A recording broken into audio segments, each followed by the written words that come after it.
Hello दोस्तों, let's crack it में आपका स्वागत है। और 16 अक्टूबर 2022 का द हिंदू न्यूज़पेपर, उसका साइंस एंड टेक का पेज आप लोगों के सामने है। और देखते हैं कि कौन कौन से आर्टिकल्स जो हैं वो हमारे काम के यहाँ पर हो जाते हैं। इसकी पीडीएफ चाहिए तो वो नीचे टेलीग्राम चैनल का लिंक दिया गया है, वहाँ से आप इसको एक्सेस कर सकते हैं।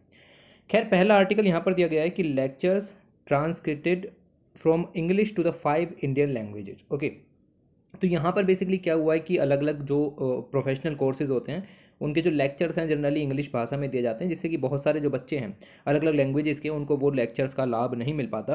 तो अभी बेसिकली क्या हुआ है कि आईआईटी मद्रास और आईआईटी बॉम्बे के कुछ जो साइंटिस्ट हैं उन्होंने इस तरीके के पोर्टल्स जो हैं वो तैयार किए हैं, या फिर इस तरीके के एल्गोरिदम्स जो हैं वो तैयार किए हैं, सॉफ्टवेयर जो हैं वो टूल्स यहाँ पर डेवलप किए जा रहे हैं, ये लिखा हुआ है यहाँ पर। ओके, जिससे कि जो है वो लेक्चर्स को कह सकते हैं कि अदर लैंग्वेजेस के अंदर में ट्रांसलेट जो है वो यहाँ पर किया जाएगा। देखो साफ साफ लिखा हुआ है, the project aims to transcreate about 40,000 videos of lecture from the NPTEL, जो कि लेक्चर्स प्रोवाइड करते हैं, और ये स्वयं पोर्टल प्रोग्राम पर भी आपको लेक्चर्स मिल जाते हैं। ओके, तो इनमें से जो है वो आपका इंडियन लैंग्वेजेस के अंदर में ट्रांसलेट यहाँ पर किया जाएगा।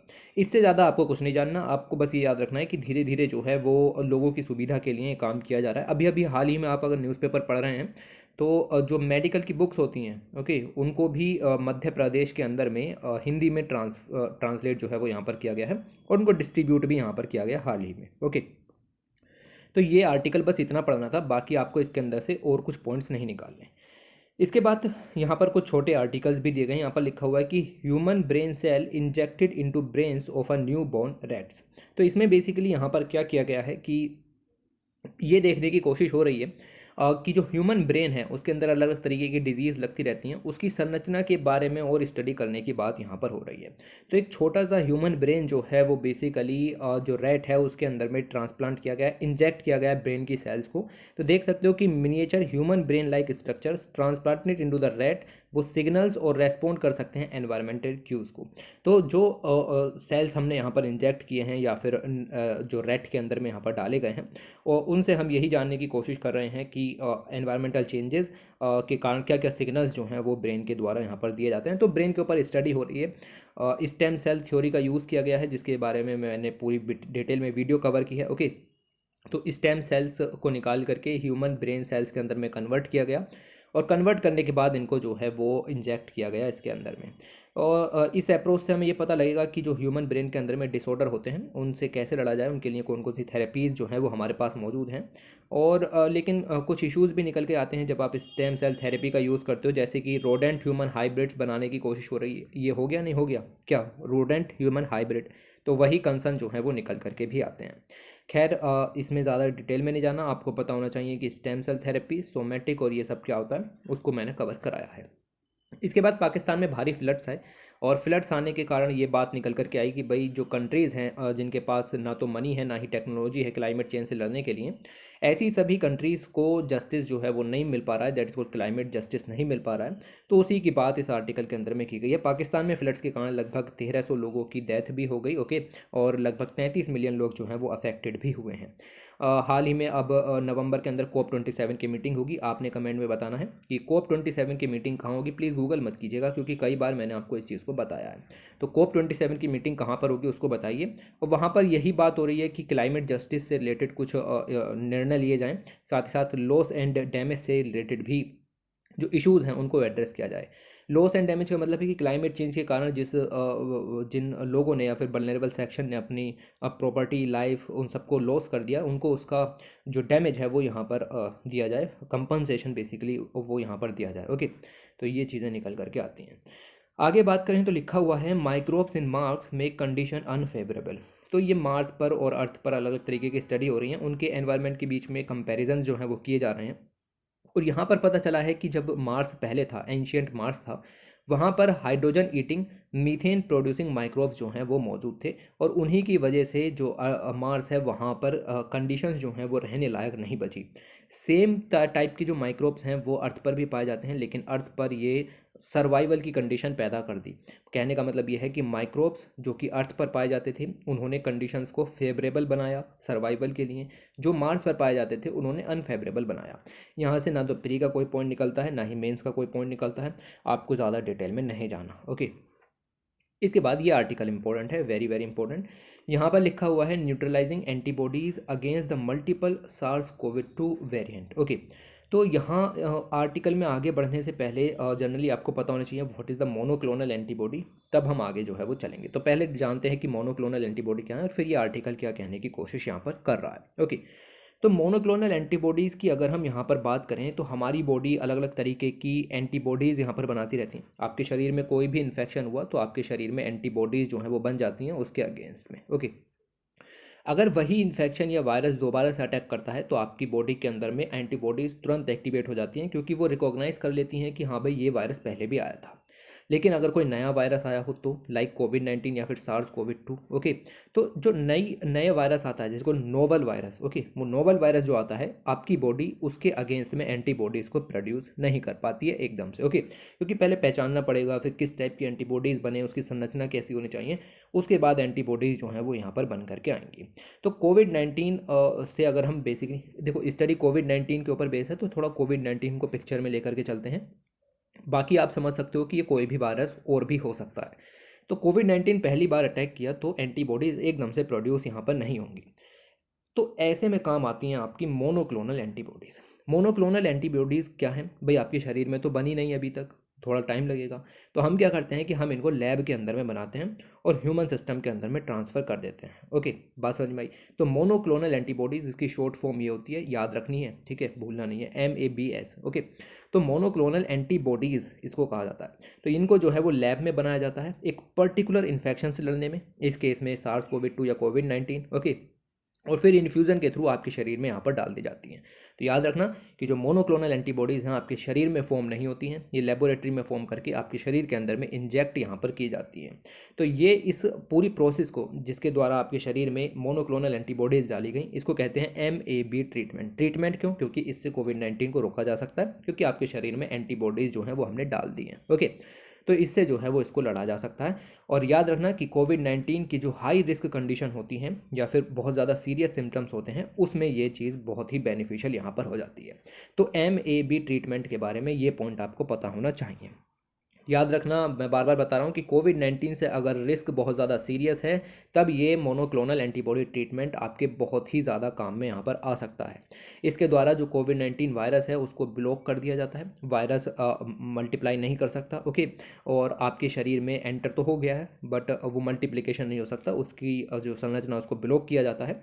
इसका मतलब ये है कि आपके जो सिम्टम्स जो पहले काफ़ी ज़्यादा सीरियस थे वो अब माइल्ड तरीके के यहाँ पर हो गए हैं और आपको हॉस्पिटल में स्टे करने की ज़्यादा ज़रूरत नहीं पड़ेगी। ओके, तो ये चीज़ें जो है वो यहाँ पर निकल करके आती हैं।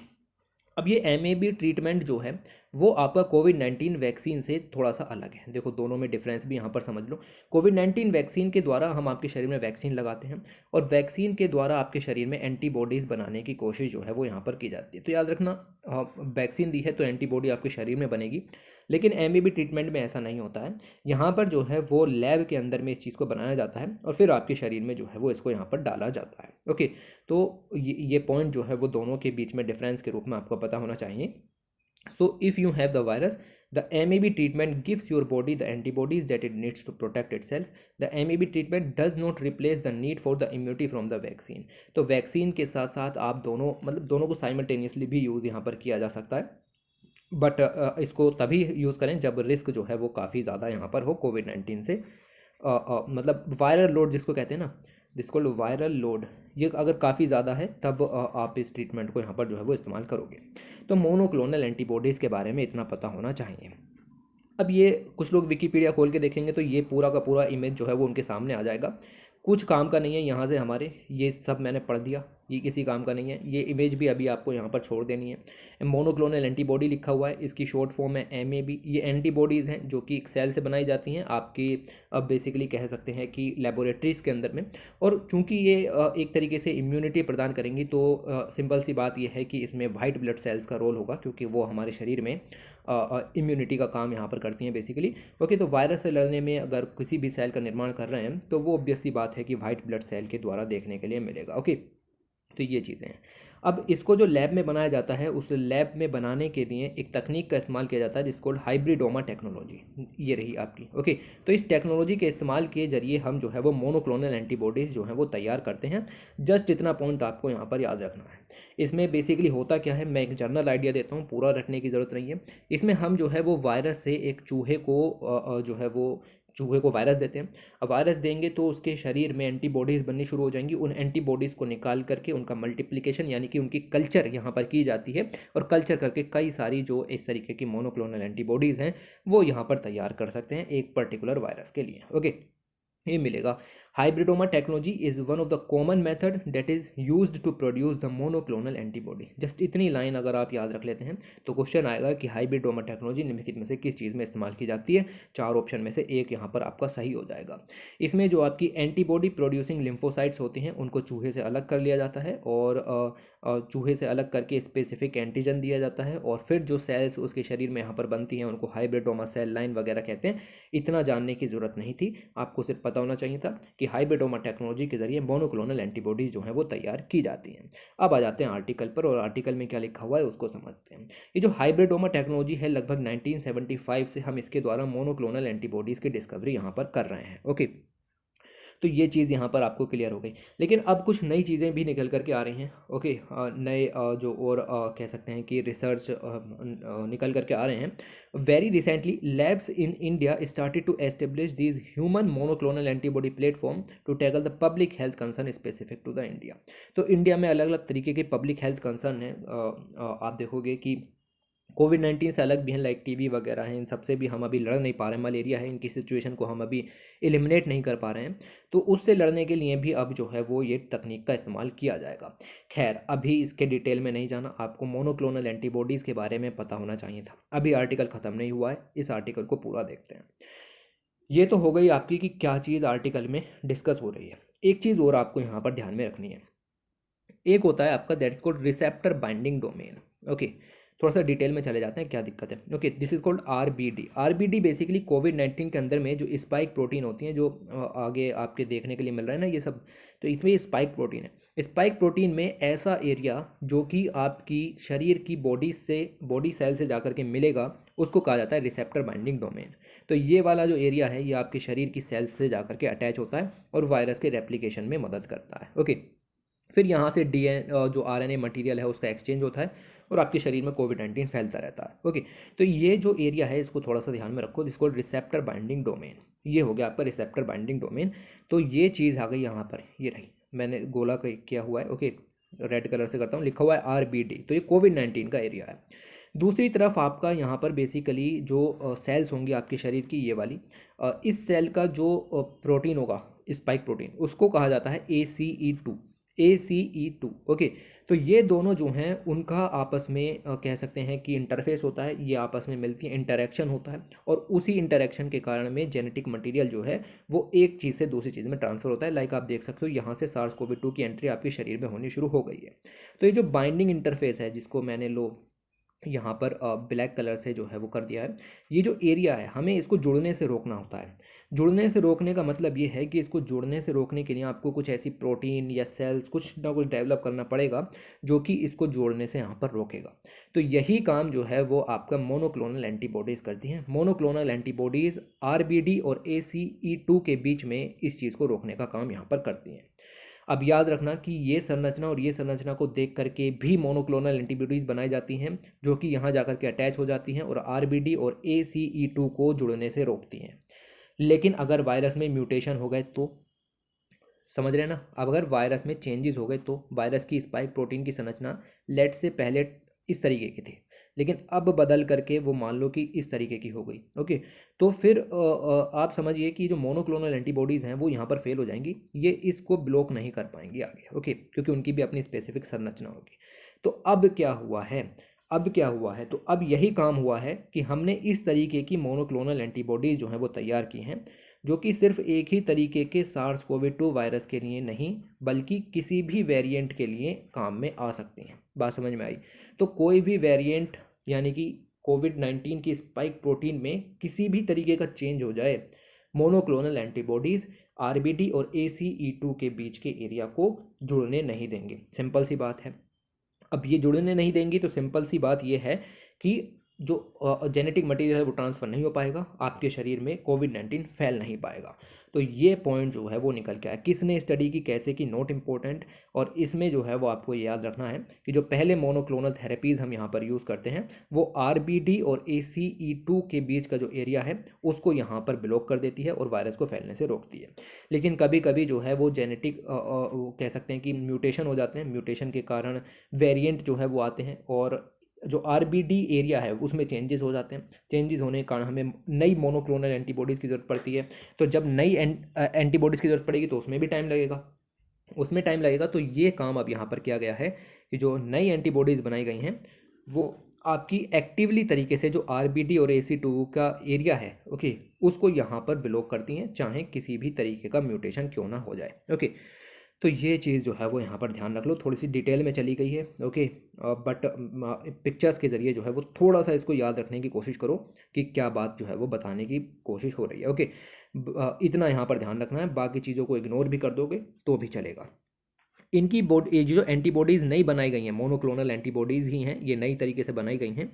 ये इस तरीके से यहाँ पर जो है वो अटैच होती हैं कि जो एरिया है ये आपका आरबीडी और ये बाइंडिंग जो इंटरफेस है इसमें अगर चेंजेस भी हो गए ना तो वो अपने आप में ब्लॉक कर लेंगी मोनोक्लोनल एंटीबॉडीज़। मैं ज़्यादा डिटेल में और नहीं जाना चाहता, बाकी और भी जा सकते हैं बट इतना सफिशिएंट है। ओके, तो इसकी डिस्कवरी हुई है तो यहाँ पर कुछ नई इंडिजीनियस एंटीबॉडीज़ बेस्ड थेरेपीज़ जो है वो और डेवलप हो सकती हैं। ये सिग्निफिकेंस है, ये सब काम यहाँ पर हो सकता है। कुछ नई जो कटिंग एज टेक्नोलॉजीज़ हैं उनके जनरेशन में भी हमें मदद मिलेगी और आगे कह सकते हैं कि जो इंडिजीनियस सॉल्यूशंस हैं वो हम धीरे धीरे निकाल सकते हैं। इंडिया की जो और प्रॉब्लम्स हैं पॉपुलेशन बढ़ने के साथ साथ वायरस से रिलेटेड उसको भी सॉर्ट आउट किया जा सकता है। ये पॉइंट याद रखना भाई। ओके, तो ये सब आपको यहाँ पर याद रखना है। इसमें यही है कि ICMR और DBT ने साथ में मिलकर के इस काम को किया है। ह्यूमन मोनोक्लोनल एंटीबॉडीज़ डेवलप की हैं स्पेशल टाइप की, और इसमें जो है वो यही है जो बाइंडिंग डोमेन होता है, बाइंडिंग एरिया होता है होस्ट सेल का और कोविड-19 सेल का, उसको यहाँ पर ब्लॉक करने का काम करती हैं, ब्लॉक करने का, ठीक है। और जो नई वाली डेवलप हुई हैं वो किसी भी तरीके के जो एरिया है उसको ब्लॉक कर सकती हैं, चाहे उसमें म्यूटेशन क्यों ना हो जाए। ओके, तो ये सब चीज़ें जो हैं वो चलती रहती हैं। फिलहाल इतना डिटेल में जाते हैं और आगे चलते हैं। यहाँ पर लिखा हुआ है learning from new life forms. Okay, यहाँ पर लिखा हुआ है कि नई जो लाइफ फॉर्म्स निकल करके आती हैं उनसे हमें सीखना चाहिए। तो आर्टिकल में कुछ खास नहीं, ठीक है, एग्ज़ाम के काम का कुछ नहीं निकल रहा, बट फिर देख लेते हैं कि क्या चीज़ें यहाँ पर हो रही है। हम इस समय एंथ्रोपोसीन एरा में चल रहे हैं जहाँ पर पॉल्यूशन और जो ह्यूमन चेंजेस हैं, एंथ्रोपोजेनिक चेंजेस हैं, वो स्पीसीज़ के एक्सटिंक्शन में यहाँ पर मदद कर रहे हैं। लेकिन एक्सटिंक्शन के साथ साथ कुछ नई स्पीसीज़ की लगातार डिस्कवरी भी हो रही हैं। लाइक येल एनवायरनमेंट मैगजीन के हिसाब से अगर हम बात करें तो 1000 के करीब स्पीसीज़ जो हैं वो हमने हाल ही में डॉक्यूमेंट जो है वो की हैं पिछले 400 साल के अंदर में। इस तरीके की चीज़ें जो हैं वो आर्टिकल के अंदर से निकल करके आती हैं। इनकी inventory zoological survey of India भी तैयार करता है। बाकी और इंस्टीट्यूशंस लाइक IISc बेंगलुरु के कुछ साइंटिस्ट जो हैं वो भी इस चीज़ को डिस्कवर यहाँ पर करते रहते हैं। तो नई स्पीसीज़ की खोज यहाँ पर होती रहती है। नई स्पीसीज़ की खोज के साथ साथ हमें ये भी पता लगता रहता है कि आखिर उनके अंदर ऐसे क्या ट्रेट लेकर के वो पैदा हुए हैं, क्या गुण ये लेकर के पैदा हुए हैं कि आने वाला जो क्लाइमेट एरा है, क्लाइमेट चेंज का एरा है, ग्लोबल वार्मिंग वगैरह है, उसमें वो सर्वाइव यहाँ पर कर पाएंगे। ओके, तो नई जो स्पीसीज़ है उनसे हमें यही सीखना है कि वो आखिर क्यों नई स्पीसीज़ पैदा हो रही हैं, नई स्पीसीज़ क्यों निकल रही हैं, और निकल रही हैं तो क्या उनमें क्लाइमेट चेंज से जूझने की शक्ति है, क्या वो क्लाइमेट चेंज से टॉलरेंस हैं, एडेप्ट हैं। बात समझ में आई? तो ये चीज़ें हैं। JSI यानी कि zoological survey of India Kolkata, उन्होंने कुछ नई स्पीसीज़ यहाँ पर फाइंड की, लाइक नारकोंडम आइलैंड के अंदर में। ओके, तो इसका नाम याद नहीं रखना। ओके, ये सब हमारे काम की नहीं है। नारकोंडम का आपको पता है कि ये एक स्मॉल आइलैंड है और डोरमेंट वोल्केनो यहाँ पर पाया जाता है। डेंसली फॉरेस्टेड एरिया भी वहाँ पर जो है वो मिल जाएगा। इसमें एक स्पीसीज़ आती है, ये जो इमेज के अंदर है, जिसको श्रू, SHREW, श्रू जो हैं वो बेसिकली इसका वर्णन काफ़ी सारे किताबों में यहाँ पर किया गया। लाइक शेक्सपियर ने अपने कुछ लेखों में इसका वर्णन यहाँ पर किया है। ओके, अभी अगर हम बात करें तो इसमें ज़्यादा PhD करने की ज़रूरत यहाँ पर नहीं पड़ेगी, बट हमें ये इससे काफ़ी कुछ पता चलता है। शुरू से लिखा हुआ है कि द श्रू species recently discovered in Narcondam in Andaman and Nicobar island is about 10 centimetre long. तो 10 सेंटीमीटर लॉन्ग बेसिकली यहाँ पर निकल करके आती है, और इससे जो है वो हम कुछ ये चीज़ों को जान पा रहे हैं कि आने वाले समय में जो क्लाइमेट की सिचुएशन है वो किस तरीके की यहाँ पर रहने वाली है। कुछ स्पीसीज़ जो हैं शुरू की वो वेनमस होती हैं, यानी इनमें जहर भी पाया जाता है। जो जनरली मैमल ही है ये, ओके। और इनमें जो वेनम है उनके अंदर कुछ केमिकल प्रॉपर्टीज़ भी होती हैं जिनको हम हेल्थ सेक्टर के अंदर में यूज़ भी कर सकते हैं। तो लिखा हुआ वही है कि learning from the new life form, तो ये लर्न कर सकते हैं। खैर मुझे नहीं लगता इतनी डिटेल में जाने की ज़रूरत है। और शुरू जो है वो हाल ही में और भी न्यूज़ के अंदर में आए, क्योंकि एक वायरस जो है वो यहाँ पर इनके कारण फैला जिसका नाम था Langya virus, okay. LANGY, Langya virus. तो लेंगिया वायरस के स्प्रेड का कारण जो है वो शुरूज जो है वो ही निकल करके आए। यहाँ नहीं दिया गया है, खैर बस इतना याद रखो, पूरा आर्टिकल पढ़ने की ज़रूरत नहीं थी। इसके बाद आगे चलते हैं, लिखा हुआ है क्वेश्चन कॉर्नर और पोलार रीजन। पोलार रीजन के अंदर में भी अर्ली लाइफ के एवोल्यूशन के क्लूज देखने के लिए मिल सकते हैं। भाई सिंपल सी बात है कि समय समय पर सिचुएशन चेंज हुई है, कभी आइस एज आई, कभी टेम्परेचर जो है वो बड़ा हुआ, तो वो कई सारी जो लाइफ फॉर्म्स हैं वो इसके नीचे में दब गई होंगी पोलार रीजन के अंदर में भी आइस एज वगैरह के दौरान में। तो उन्हीं सबको अगर हम डिस्कवर करें तो हमें पता लगेगा कि आखिर पहले जो लाइफ का एवोल्यूशन हुआ वो किस तरीके से हुआ even in the polar reason, उसके बारे में भी पता लग जाएगा। अब इसमें कोई PhD नहीं करनी, इसमें हमारे किसी भी काम का कोई पॉइंट निकल करके नहीं आता, ओके। तो ये इस तरीके से आपको ये चीज़ें जो हैं वो कवर करनी थी कि भाई क्या काम का है, क्या काम का नहीं है। ये सब जो इमेजेस हैं ये इंपॉर्टेंट हो जाती हैं, ओके। तो ये सब पॉइंट जो है वो आपको ध्यान में रखने हैं। खैर इसी के साथ जो है वो वीडियो को एंड करते हैं, और इतनी चीज़ें काम की हैं। मोनोक्लोनल एंटीबॉडीज़ के बारे में क्वेश्चन निकलेगा बहुत सुंदर, तो उसको यहाँ पर ध्यान में रखिएगा। चलिए, thanks for watching, take care.